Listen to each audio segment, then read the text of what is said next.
Nagsusulputan ngayon ang mga electric cars sa Pilipinas. Kaya in this episode of Street Talk, pinulusuhan namin ng taong bayan kung worth it nga ba ang mag-electric car. Okay lang naman siguro. Kasi mahal yung gasolina eh. It's true. Feeling ko wala namang sense yun. Tingnan nyo bakit? Sa kuryente, mahal ng kuryente ngayon. Tama. Sa panahon natin ngayon, mas maganda kasi yung electric car. Kaso, not today or not right. You could Not right now kasi medyo mas mahirap ipatupad yung electric car. Mas eco-friendly kasi yun. Kumbaga sa gasoline. So, mas maganda electric car.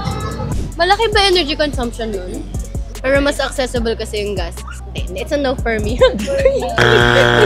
Kasi ayun nga, mas accessible yung mga gasoline stations. Kasi let's say na, paano kapag in the middle of driving, malobat yung car, tapos hindi pa accessible yung mga charger, yung stations nila. So ngayon, syempre, modern na rin tayo kaya nagkakaroon siguro ng electric na kotse. Siguro, ayun na rin, para din sa environment.